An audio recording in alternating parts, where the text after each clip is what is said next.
Good morning, everyone. As Erin said, my name is Brooke Sanderson, and I'm the environmental coordinator with the Loudon Tribal Council in Galena, Alaska.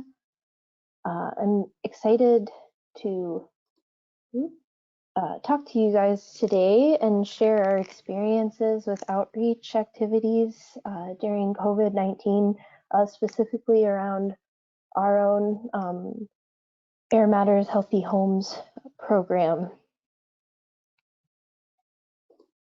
Oops, there we go. So just a quick background, Galena is located within the Alaskan interior. We're about 300 miles off of the road system. Goods are shipped by small plane year-round, or there is a barge that'll come down the Yukon River from June to August each year when there's no ice on the river. There's internet available, but it is really expensive and it's better in some areas than others, so not everyone has access to that. Houses are built tight to keep the cold out during the winter, which regularly gets down in the -50s. And in the summer, road dust pollution is always a major concern here.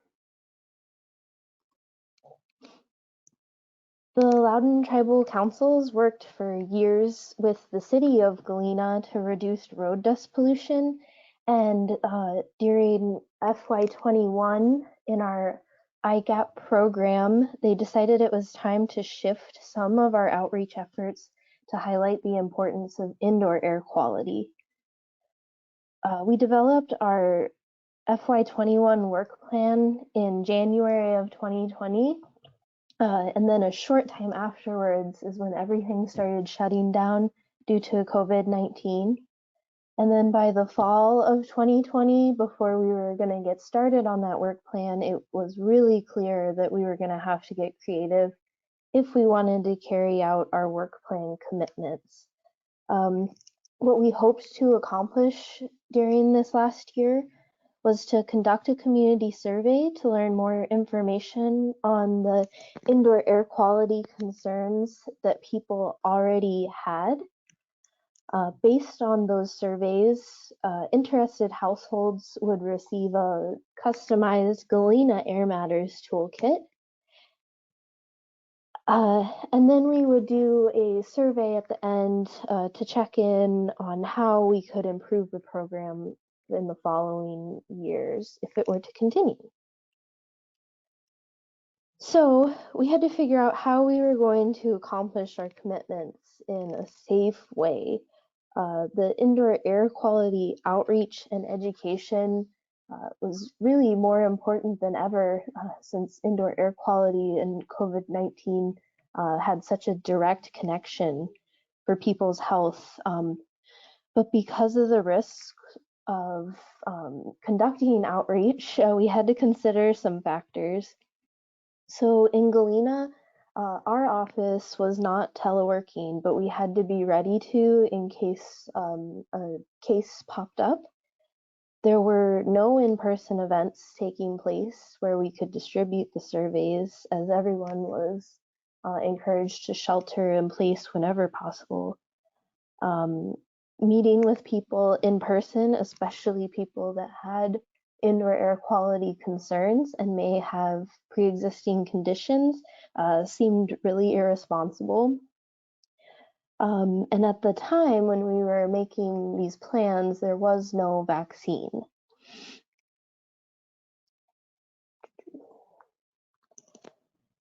So the first thing I did was reach out to my EPA project officer because I have a healthy amount of education outreach activities under my belt, but anything that wasn't, direct contact with people was a flyer, and that wasn't going to work in this case. So Erin's already mentioned all of the resources that I have listed on this slide.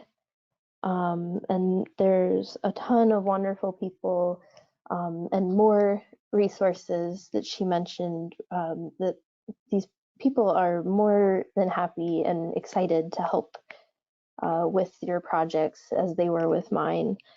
So between their insights and recommendations and using the existing knowledge of our local residents, we created a project plan that included COVID safe outreach that was ultimately approved by the EPA as a Quality Assurance Project Plan, or QAP.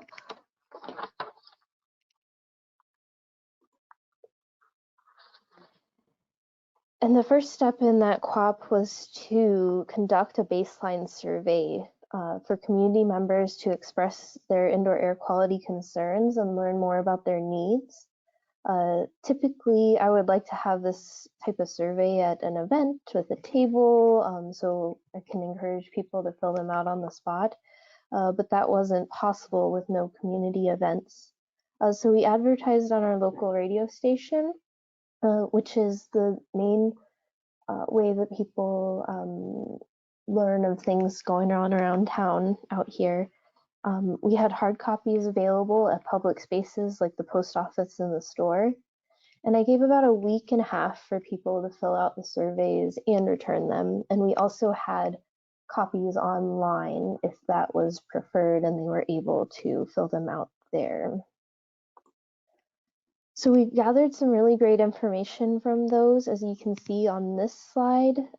Ventilation, moisture and mold, and wood smoke were the top 3 most common concerns. We did only receive 17 surveys, but out of those, 14 households were interested in participating in our Healthy Homes program.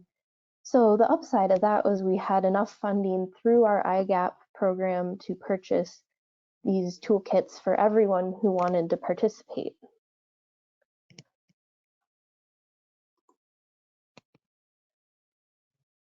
So after reviewing the surveys, we ordered the items for our toolkits. I was concerned on how to review the items with the participants if we couldn't sit down in person. Not all households have internet, like I said, so Zoom meetings weren't always possible. Creating a video and putting that on a flash drive was suggested and is a really good option, but I also worried that some people we were trying to reach wouldn't have access to a computer. And explaining the items over the phone might work pretty well, but I always like to have a hard copy of information. So I created a guide where the information was coordinated with the numbered items in the kit.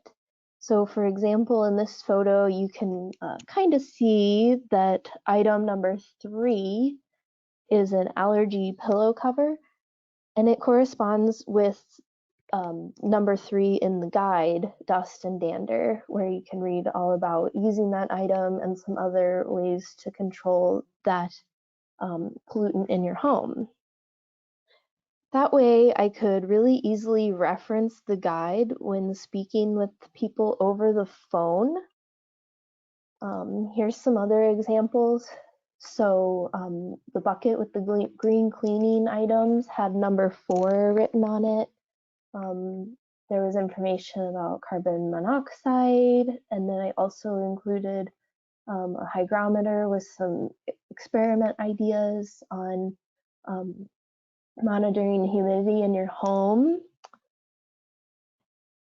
And this also allowed for some flexibility where if restrictions relaxed, I could easily adapt this system and I wouldn't have put a bunch of time and energy into videos that I didn't end up actually needing.